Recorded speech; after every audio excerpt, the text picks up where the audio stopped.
Good evening. This is All India Radio Kohima. I'm Jonas Yantan with Evening News. The headlines. President Ram Nath Kovind says there is immense scope for cooperation between India and Jamaica in various sectors. National Human Rights Commission issues advisory to the centre and state governments to mitigate the impacts of environmental pollution. Deputy Commissioner Kohima issues travel advisory. And Deputy Commissioner Mon bans sale, slaughter and import of pigs in the district. Now the news in detail. President Ram Nath Kovind said there is immense scope for cooperation between India and Jamaica in various sectors including business, railways and agriculture. Addressing the joint sitting of both houses of Jamaican Parliament, President Ram Nath Kovind said India shares Jamaica's Vision 2030 goals of empowering its people and ensuring a secure, cohesive and a just society while becoming a prosperous and sustainable economy. Kovind apprised the Parliament of the technological developments where India is taking the lead. He made special reference to how the education sector of India is progressing. The President also said India is projected to grow at the fastest rate among all the major economies. He summed up his address with a wish that the two democracies reach new heights of friendship, cooperation and prosperity. National Human Rights Commission (NHRC) has issued an advisory to the centre and state governments to prevent, minimise and mitigate the impacts of environmental pollution and degradation on human rights. Issuing the advisory, the NHRC has observed that in spite of having one of the world's best statutory and policy frameworks for environment protection, India is experiencing a serious problem of air and water pollution and ecological degradation causing impediments to the enjoyment of basic human rights. The Commission has finalized the advisory in consultation with the domain experts by examining the effects of air and water pollution and ecological degradation on the enjoyment of basic human rights.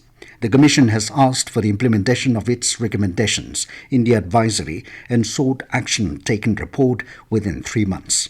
The advisory has focused on 5 key areas for action by the centre and state governments. These include punishment of polluters and violators of environmental laws, prevention and minimization of vehicular pollution, and processing of proposals seeking clearances mandated by various environmental laws in an informed, transparent, and non-partisan manner. In order to clear the obstructing soil and rock debris resulting from mudslide or landslide and affecting the traffic movement along National Highway 29 at Beducha Zabza, Deputy Commissioner Kohima Gregory Tejavele has suspended all forms of vehicle movement from 12 midnight to 2 a.m. starting from 20th to 27th of May. The Deputy Commissioner said vehicular movement will be suspended from Chainage, Kilometre 155, Steel Bridge area of Kohima to Dimapur 4-lane road and from Sechu Zabza Police Station to Beducha Checkpost, Green Hills Restaurant. Deputy Commissioner Mon has issued an order banning the sale, slaughter and import of pigs from outside the district. This order comes in view of the reported outbreak of African swine flu disease in Longling district and neighbouring districts of Assam. The Deputy Commissioner informed that the order will be in place until further directives. This news comes to you from All India Radio Kohima. You can also listen to this news bulletin on News on Air app and YouTube channel AIR News Kohima.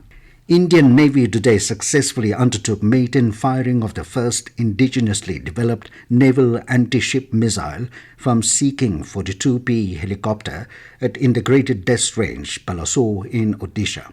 The missile followed the desired sea skimming trajectory and reached the designated target with a high degree of accuracy, validating the control, guidance and mission algorithms. In a tweet, Indian Navy said this firing is a significant step towards achieving self-reliance in missile technology and reaffirmed the Indian Navy's commitment to indigenization.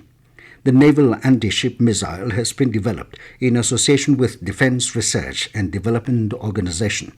The missile employed many new technologies, including an indigenously developed launcher for the helicopter.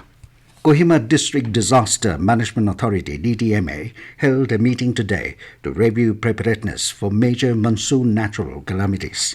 Chairing the meeting, Deputy Commissioner and Chairman DDMA Gregory Tejavele interacted and deliberated with the line departments on various issues regarding the filling up of potholes in many locations, clearance for clogged drainages, and preparedness for major monsoon natural calamities, and requested the concerned departments to do the needful.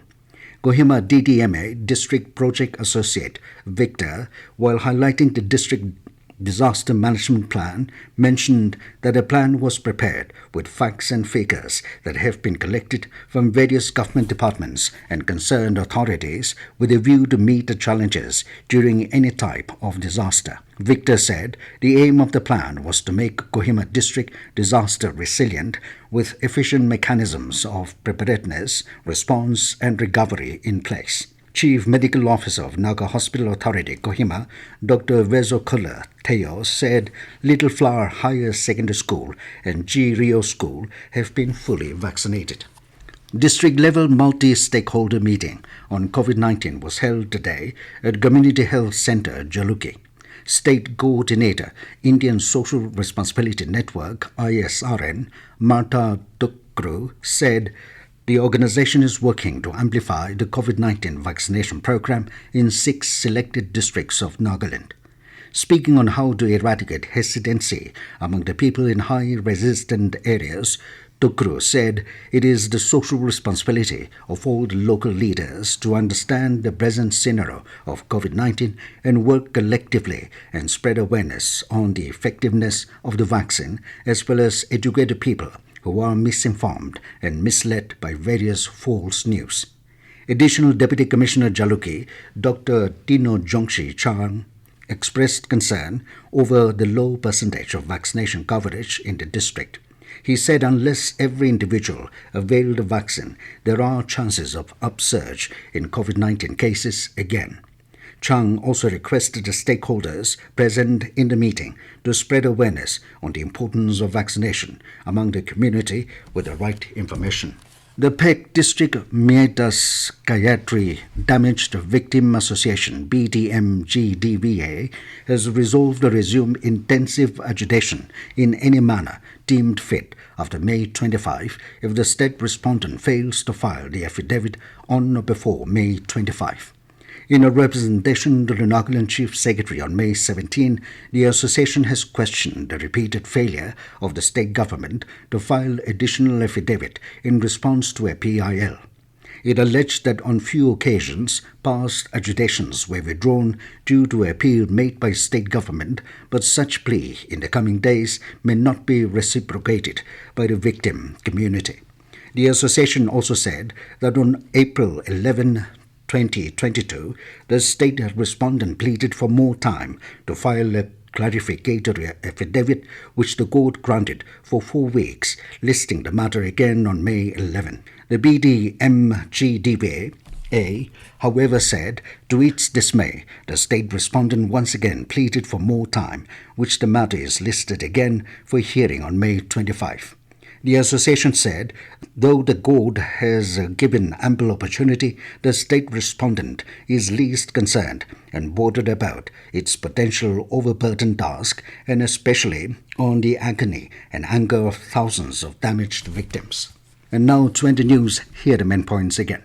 President Ram Nath Kovind says there is immense scope for cooperation between India and Jamaica in various sectors. National Human Rights Commission issues advisory to the centre and state governments to mitigate the impacts of environmental pollution. Deputy Commissioner Kohima issues travel advisory. And Deputy Commissioner Mon bans sale, slaughter and import of pigs in the district. That is all we have in this evening news bulletin. Good night.